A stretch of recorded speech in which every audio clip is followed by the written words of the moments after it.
Okay. Hi guys. I just got Zoom set up. Can someone let me know if my microphone is working?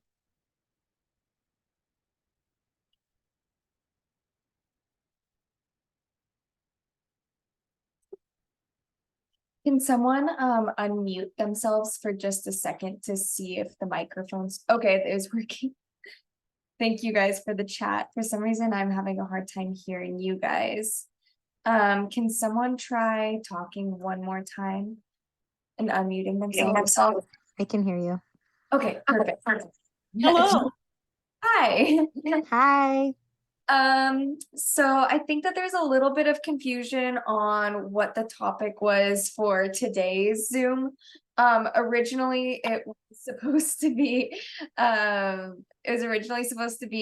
case studies where I go into some aircraft accidents and kind of analyze them.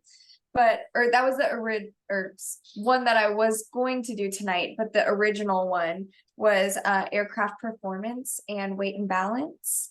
So I think both topics were posted today. So I think we're going to go ahead and talk about aircraft performance and weight and balance today, if that's okay with you guys. Cool. Good with me. Cool.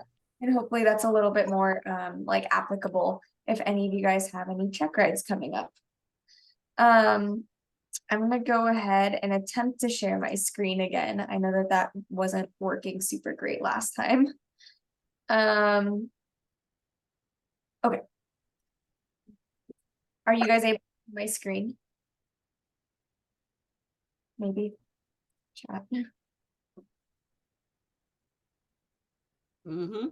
Okay, perfect. So this was the original poster of what we were going to do today for the airplane performance and weight and balance. So I'm going to go into really briefly talk about factors affecting performance, specifically factors reducing performance.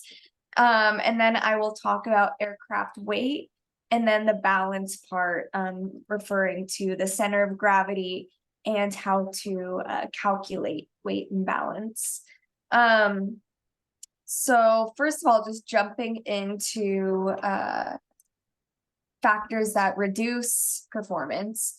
I like to teach my students, there's actually 4 H's that reduce performance, but the 3 H's that refer to the atmosphere that reduce aircraft performance would be a high altitude, hot conditions, and humid conditions.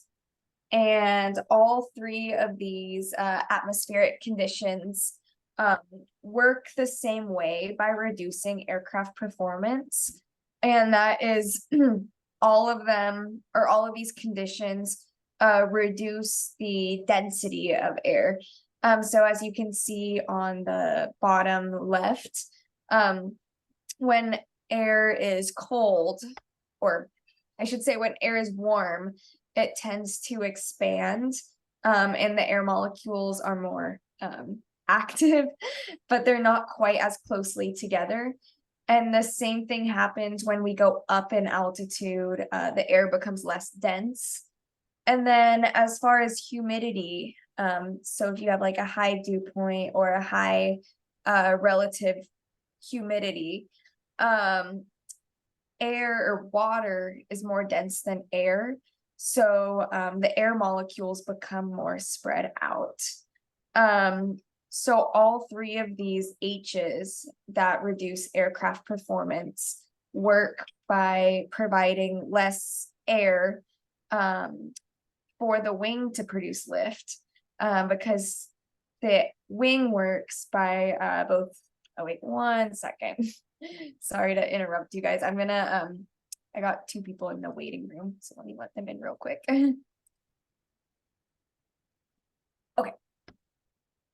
Thank you guys, whoever just joined. So all of these atmospheric conditions work by making the air molecules less dense, So there are less air molecules available for the wing to produce the same amount of lift. Also, there's less air molecules being or being available for the engine for the combustion process. Sorry, there's a bunch of people entering the waiting room, so I'm like getting distracted. But so less air for the wings, less air for the engine, as well as less air molecules for the propeller to produce thrust. So a propeller is essentially just a wing on its side or a different axis. So when it's high, hot, or humid, there's less air molecules for the propeller to act upon to produce thrust. So for example, if it was, actually, I think I have a photo of this. So Denver, Colorado, for example, is a really high altitude airport. And because of that, if it's on a warm day coupled with the high density or the high altitude, there's less air available for the propeller to produce thrust and for the wing to produce lift, as well as the engine for combustion. So we can expect a significantly longer ground roll. Sorry, I just saw the chat. Oh, cool. You can expect a significantly longer takeoff ground roll, as well as a longer climb out, and as well as a longer landing distance. So this has played a role. For example, there was an airport that I had to take off out of a couple months ago when it was really hot, where the runway would normally be no problem for me to take off out of. However, because it was like 102 degrees outside that day, when I did my performance calculations, it showed that the aircraft might not be able to have enough runway available to get sufficient speed to take off at. And a lot of the information that we can find in order to account for if we'll have enough runway available for takeoff or landing, with consideration to the altitude and the heat, that will be found in the aircraft POH. And I wish I had a photo of a table to calculate takeoff distance or takeoff and landing distance, like an example one in a plane's POH. But one note that I like to tell my students when they're calculating takeoff distance and landing distance off of the POH is that that is assuming that the plane is brand new, and that the pilot has like excellent technique. So let's say that you do your calculations and you find that the runway that it would take, let's say like 1,600 feet to take off. I tell my students to add about a 50% buffer to that takeoff distance, just to account for pilot error or the fact that lots of our training aircraft are pretty old. So I just really quickly wanted to go over the atmospheric conditions that would decrease aircraft performance, the 3 H's. The fourth H, sorry, I'm looking at your chats. Oh, cool, thank you. The fourth H, which reduces aircraft performance, so longer climb outs, longer takeoff distance, longer landing distance, would be an aircraft being heavy. So that would be the fourth H, and I'll go into that right now. So the rest of this Zoom, I'll be kind of discussing weight and then the balance part later. So an aircraft at max gross weight would be the maximum certificate weight that a plane can take off at, which should be listed in the aircraft's POH. And if you can go back to maybe your first couple of lessons, An aircraft, in order to maintain level flight, needs to produce enough lift to counteract weight. So with that being said, an aircraft that is at max gross weight or potentially over max gross weight needs to fly at a higher angle of attack or a higher airspeed in order to produce enough lift to counteract that heavier weight.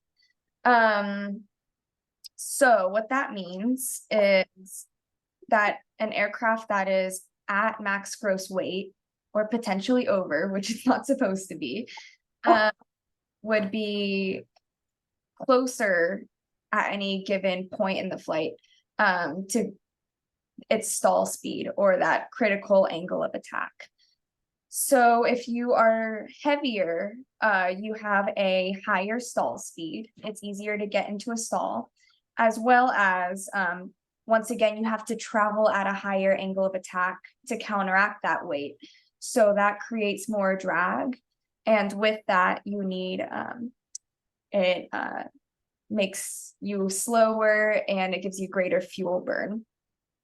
As well as this also creates a longer takeoff run, longer climb out, and longer landing distance as well. So that's the max gross weight. One note that I just saw. Oh, I just saw the chat. Sorry, it's undrainable oil, not untrainable oil. There, thank you for catching that. Yeah, got it. That reminds me, That okay, is hilarious. a super random tangent, but I have some students where I don't know if you guys have done like the GUMPS check for like pre-landing checklist, the GUMPS, like what you have to do before landing. And I don't know why I started saying this or like how it started, but I started referring to that checklist as like the Holy Trinity, because the oil or the landing light, mixture, and fuel pump were all in like the same little Holy Trinity triangle. And I just started saying it, like not thinking much of it. And then I realized that my students were like writing it in their notes for like the stage check. And I really hope that none of them like actually mentioned the Holy Trinity on their stage check. But I thought that that was cute. No, it's infuriating. What? Oh. Anyways, so back to max gross weight. A note that I wanted to say really quick was that if you are over max gross weight, you are basically turning yourself into a test pilot. If you look at the POH for a lot of your aircraft to calculate your performance calculations to see if you would have enough runway or landing distance, a lot of it is, and a lot of our V speeds are only taking into account our max gross weight.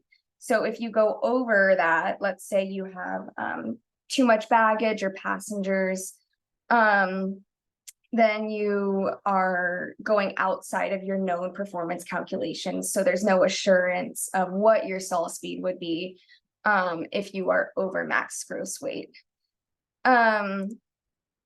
So the next definition would be basic empty weight. So that would be the weight of all items that you cannot remove from the plane, including undrainable oil, not untrainable oil, and as well as some fuel that just cannot be drained. A thing to note about basic empty weight, I'm not sure if you guys remember from the AERO acronym for the documents that need to be in the plane in order for it to fly. So airworthiness registration, operating certificate, and the weight and balance. Well, the weight and balance part that is required to be in the plane before you can legally take off has to be the certificated empty weight for the plane, or specifically for that particular plane's tail number. So one thing to note is that the basic empty weight of a plane is very rarely what it was when it like came out, like when it was originally issued.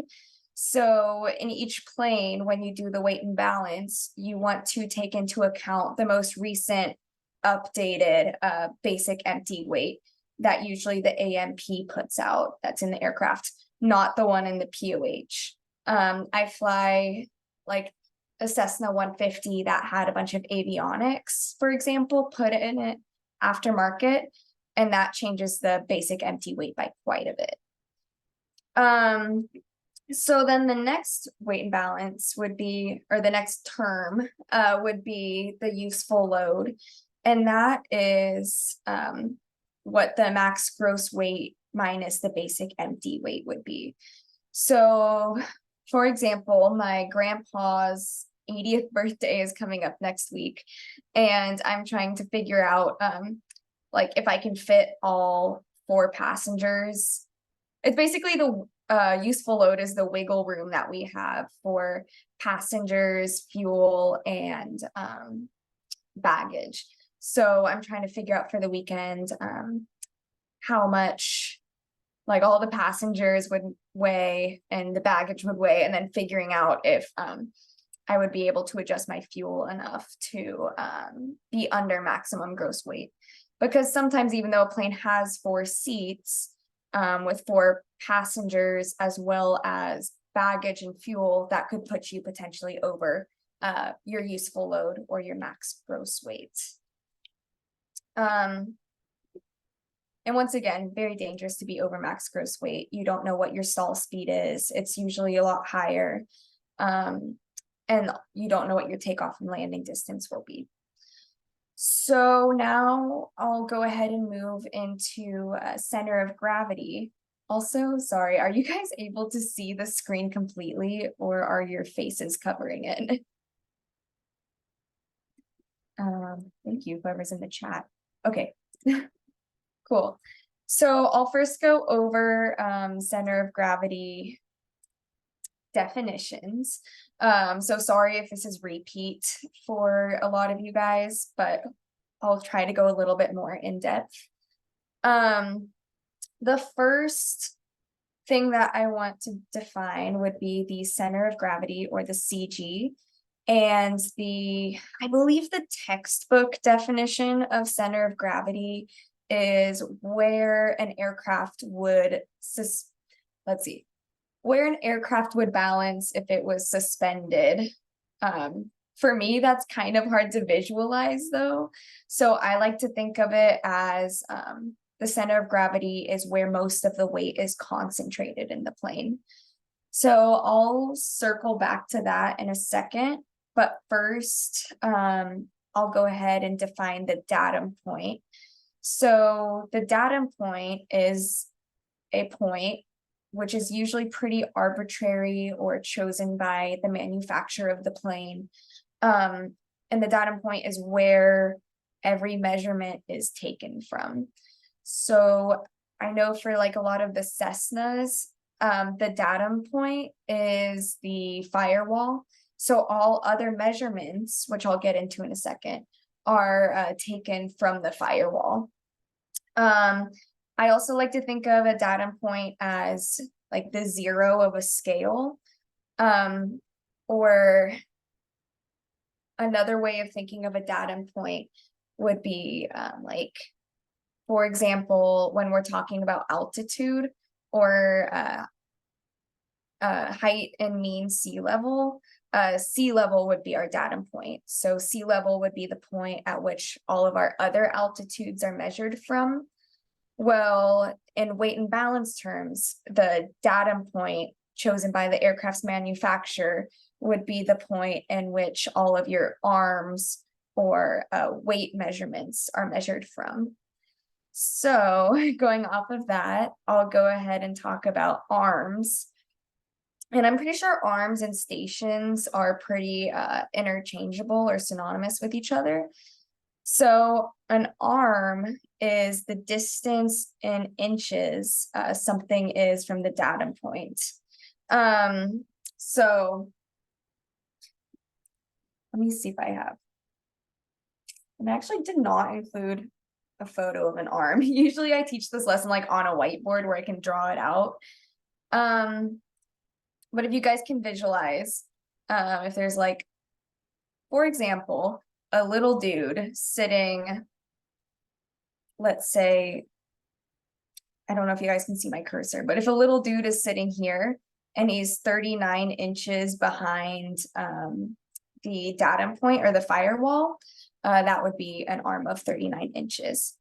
So where an arm comes into play is when we calculate weight and balance, we have a moment, and the moment, which we use for the weight and balance calculation, is what the weight of an item is multiplied by the arm. So I like to think of this as basically the leverage that something has. So for example, something in the baggage compartment of the plane, so like back here, generally has a longer arm. It's usually like I know in a lot of trainers, it's like 120 inches roughly after the datum point. So something, let's say we have like 10 pounds of baggage, but 120 pounds from the datum point.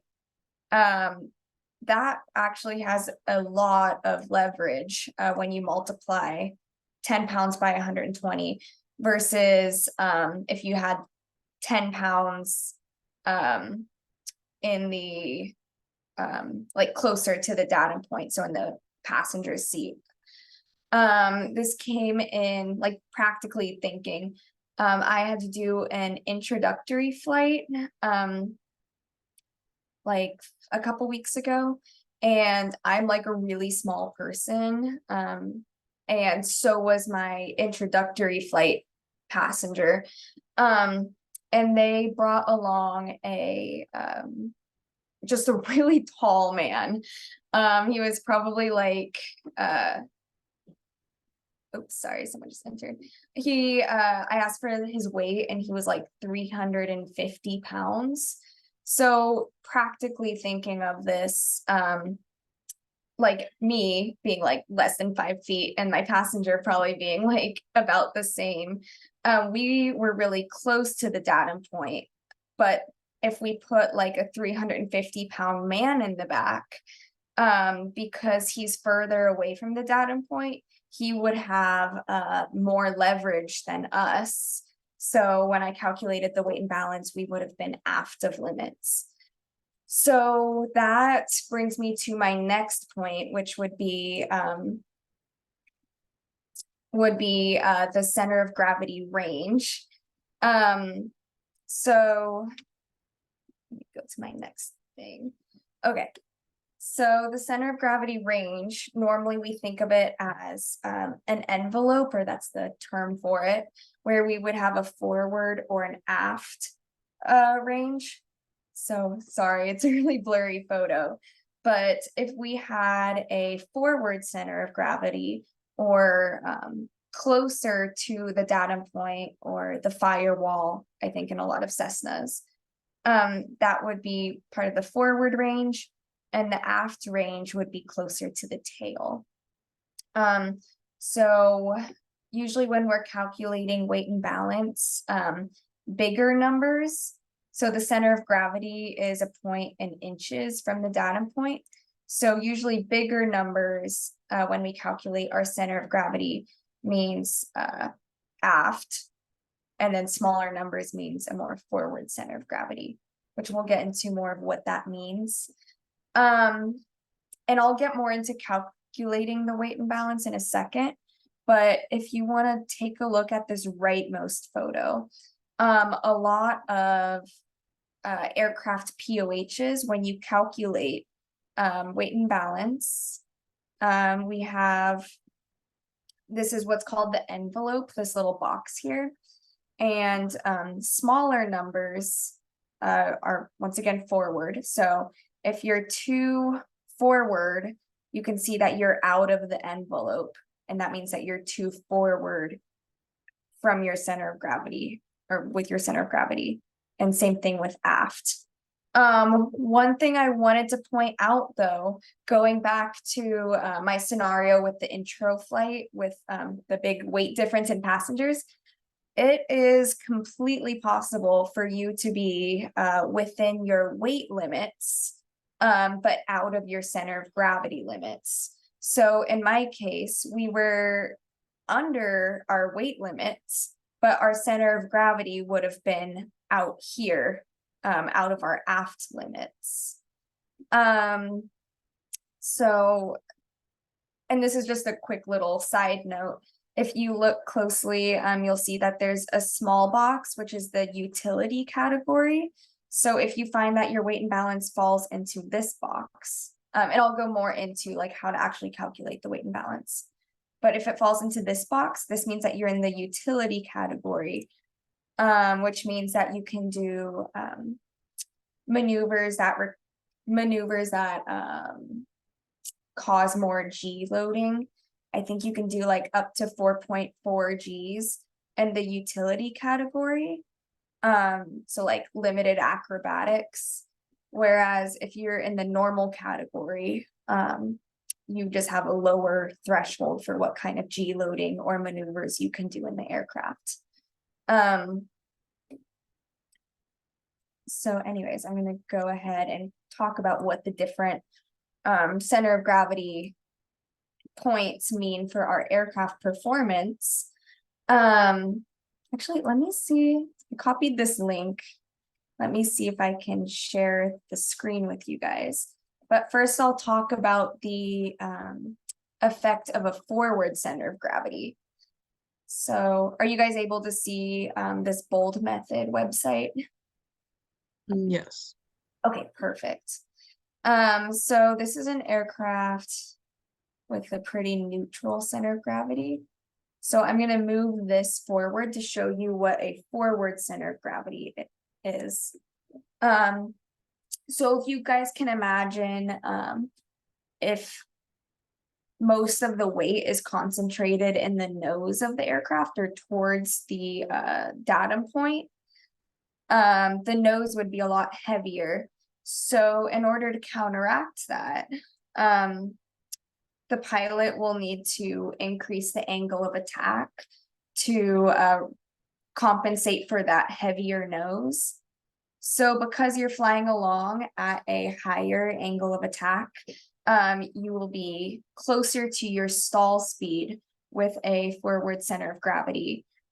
So it's easier to stall. You have a higher stall speed. However, you are more stable, and that is. Yeah, I love bold method. Thanks for whoever sent that in the chat.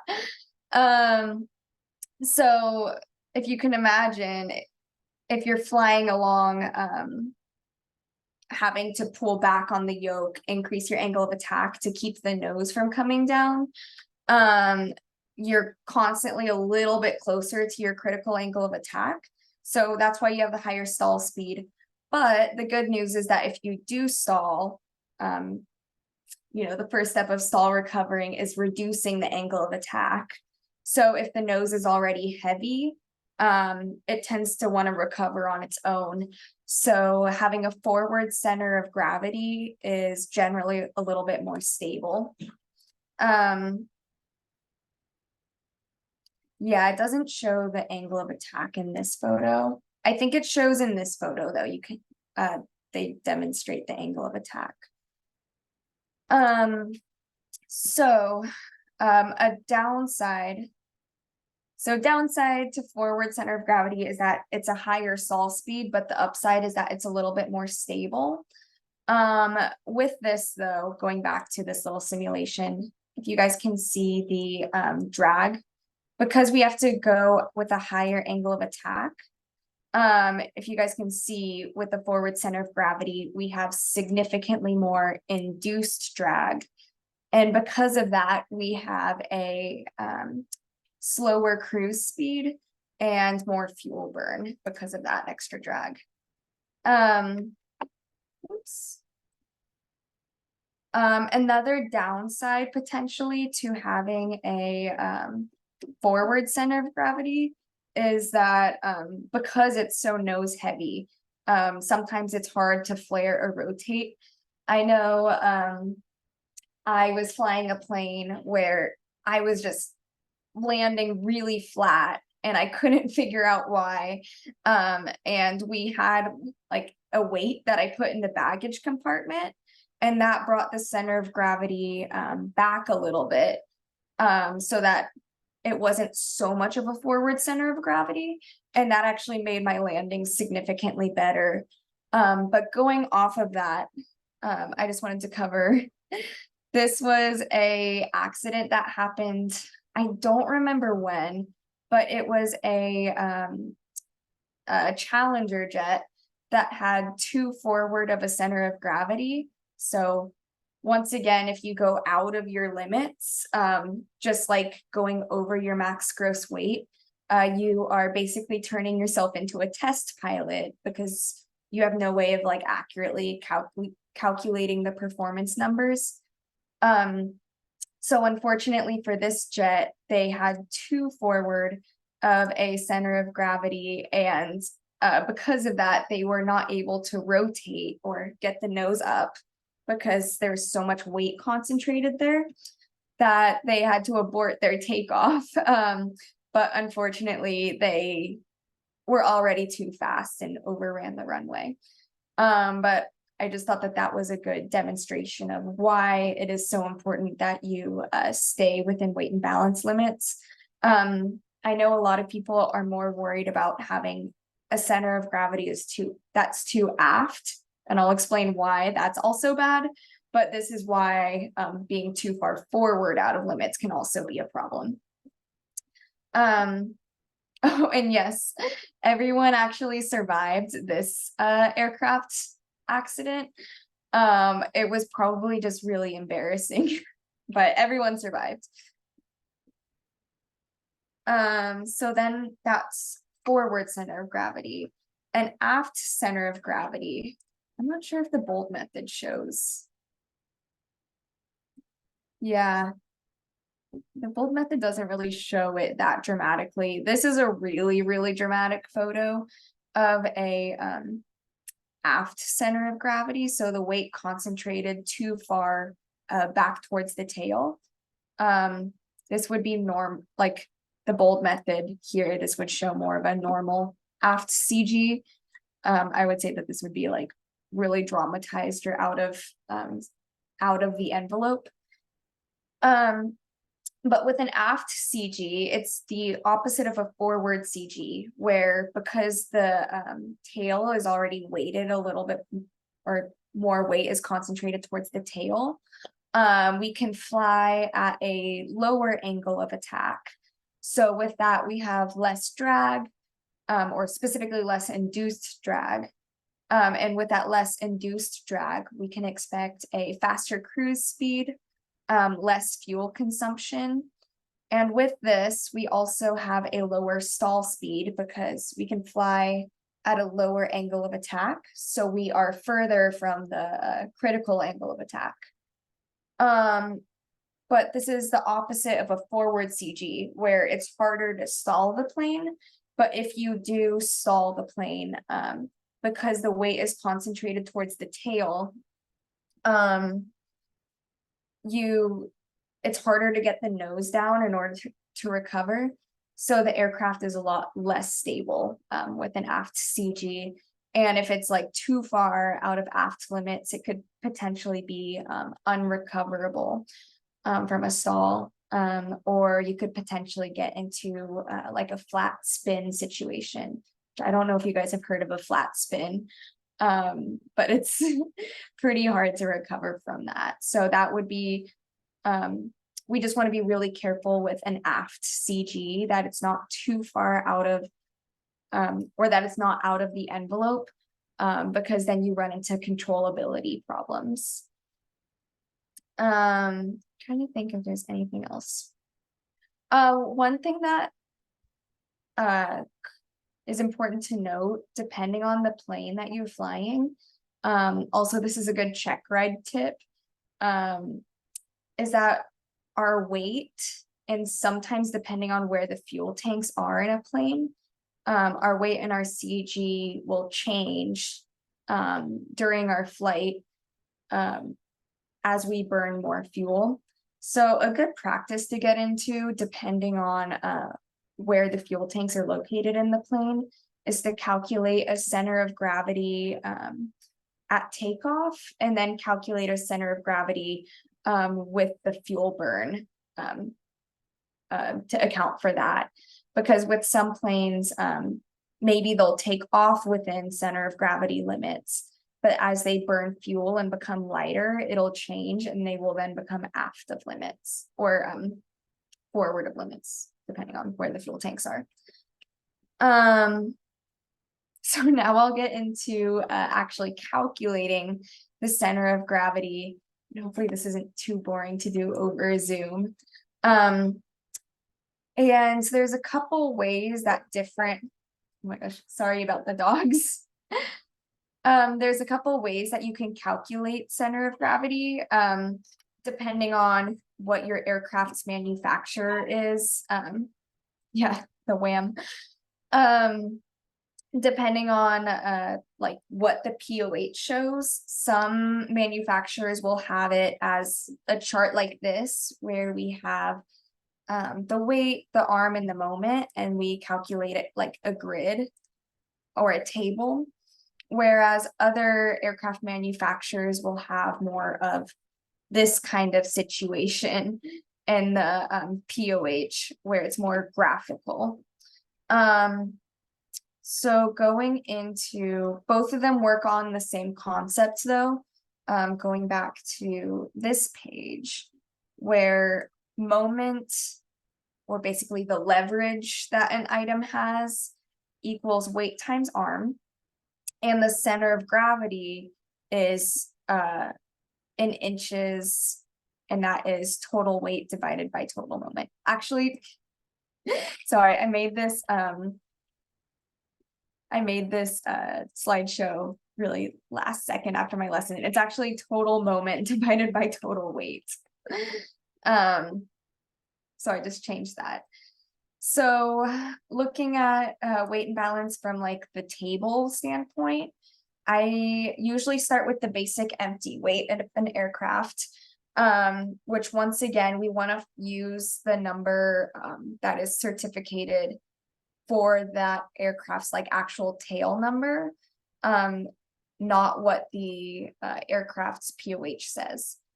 So we have the basic empty weight, and usually on those basic empty weight charts, it'll just tell you what the moment is.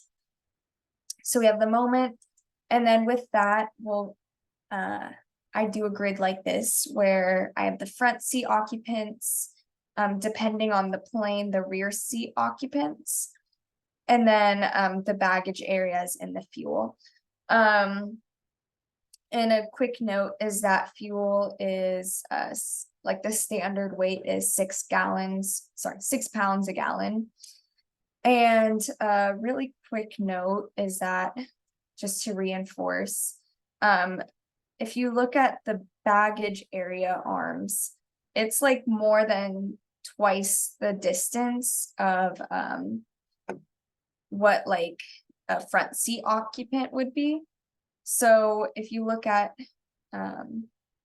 like 10 pounds in the back is actually weighted pretty significantly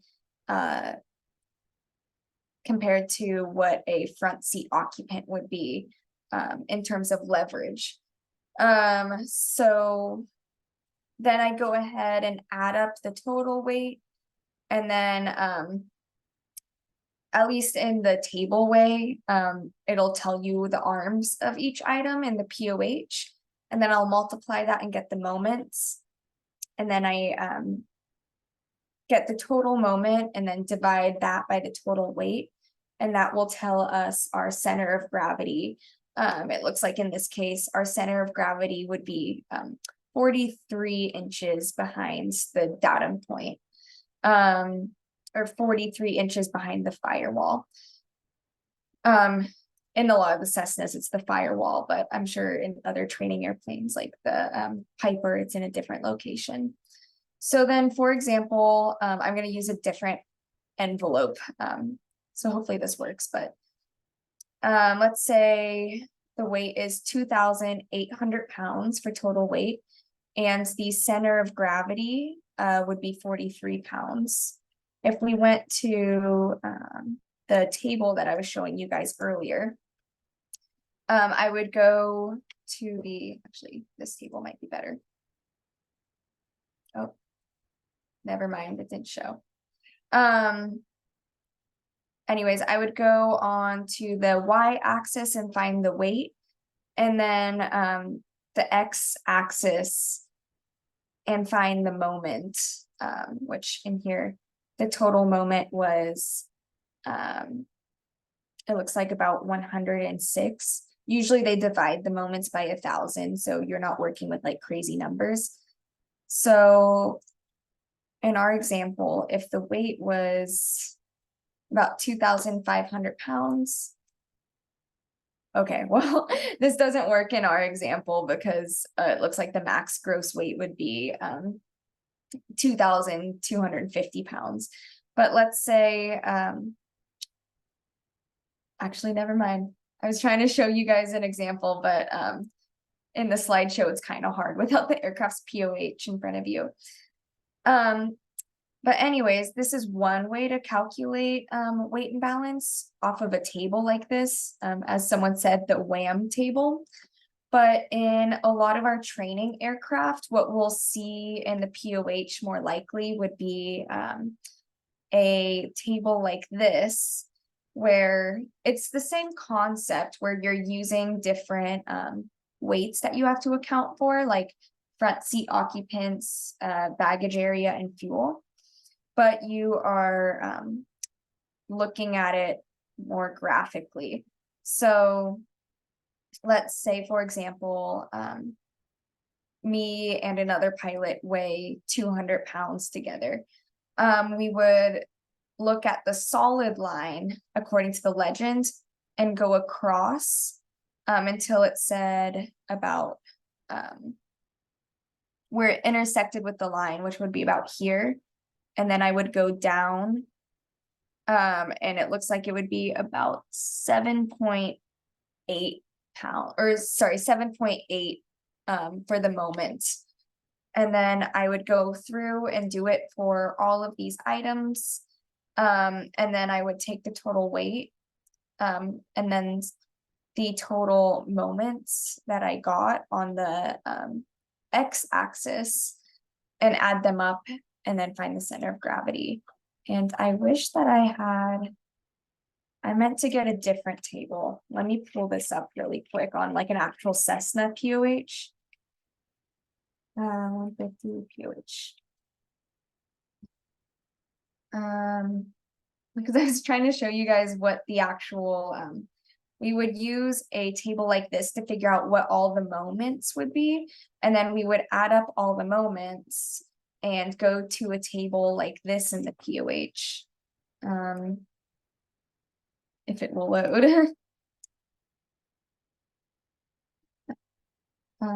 Okay. So you would add up, let's see. And of course it's sideways. Okay, now it's upside down.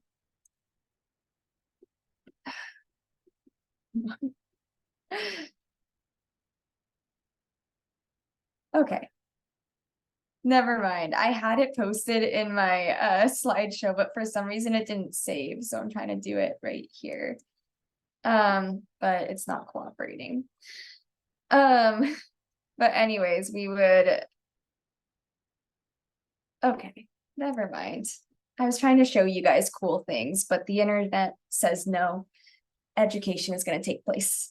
But you would go back to a chart similar to this one here and take all the added moments that you found from this graph on the x-axis, and then go on the x-axis of a graph like this. So let's say that all of our items added together were had a moment of 90 once we divide it by 1,000. And then we would find the weight, and let's say it was 2,250 pounds.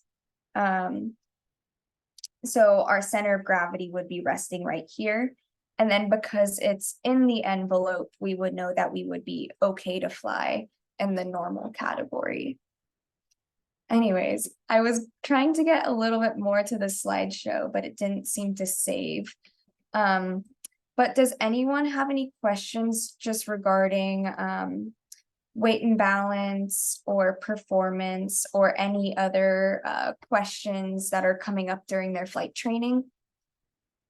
It doesn't have to be weight and balance related, just general questions. Are there any workbooks to calculate these? Sometimes, to learn to calculate these.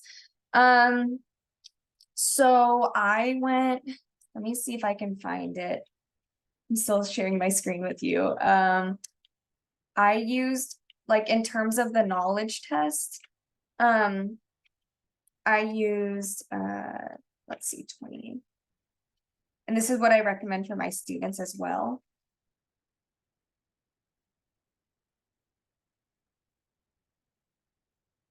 I use this resource here. And with this, you get a bunch of sample weight and balance questions. This book right here, or the website.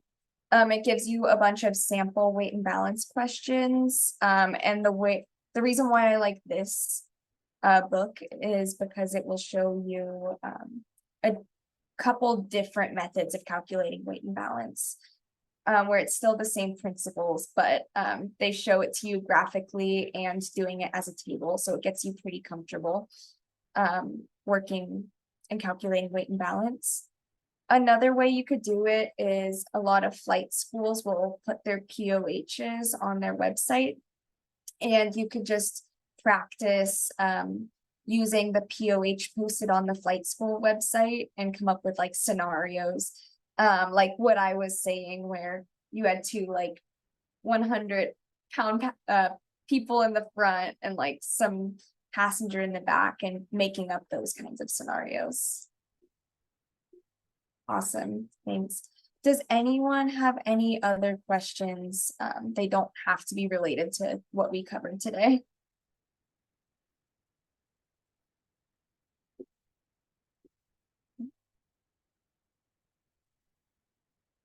Okay, cool.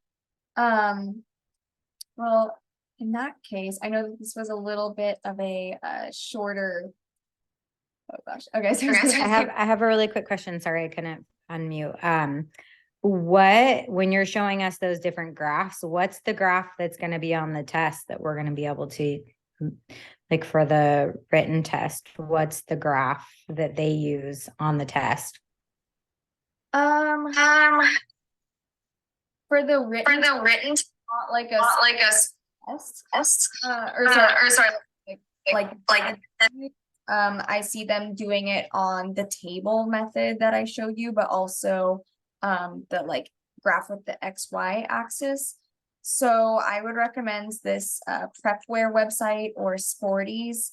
And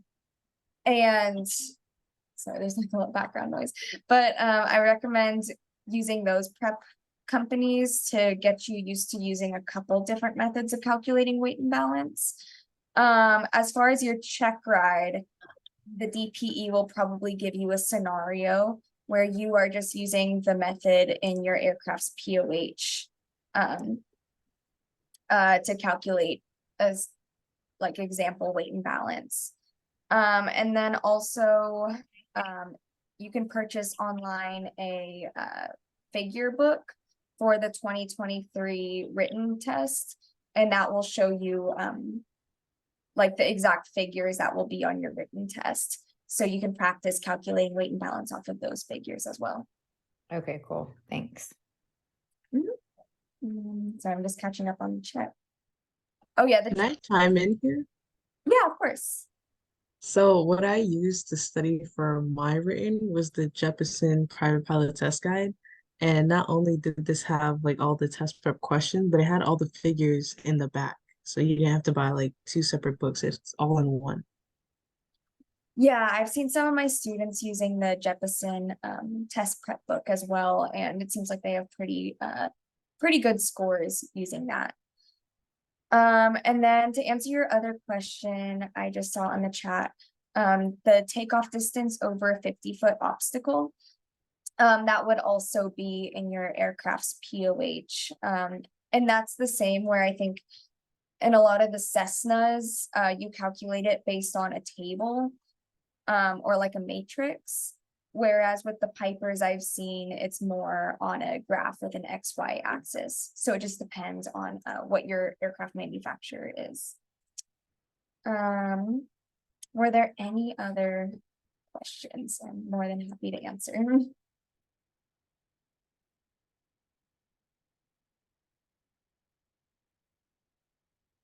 Cool. Oh.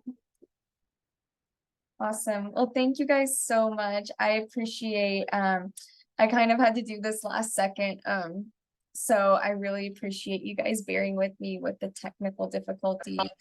And being so active and asking questions. I really appreciate that. And I hope that, Thank you so much for taking your time to do this for us. yeah, of course. Oh, really quick, do any of you guys have any like big milestones coming up, like a check ride or any solos coming up? I'm taking my instrument written next week. Oh, that's exciting. I remember I just had to take my written to do my instrument instructor check ride, and a lot of the questions are the same. And oh my gosh, it is, I'm so annoyed with the wording of the questions. So I hope you're not dealing with that too. Somebody told me that the question bank is the same for CF double I and instrument, and that I should take both at the same time. Yeah, I would recommend doing that. I took a gap and it was kind of annoying having to go back. But yeah, I just remember for the instrument knowledge test, like a lot of the wording was really tricky. Noted. Thank you. Yeah, but if you're using Shepherd Air, you should be good. Any other big milestones coming up?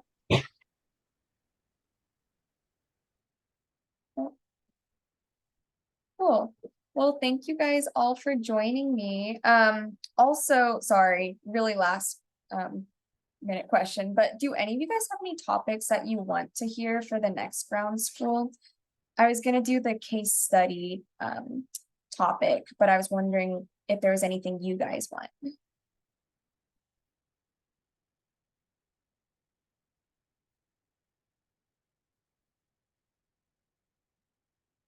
I need it all, so whatever you got is appreciated. Okay, sounds good. Well, thank you guys so much for joining me. And I hope you guys have a good night and keep me updated on, you should find me on Instagram and keep me updated on your flight training. Okay, bye guys.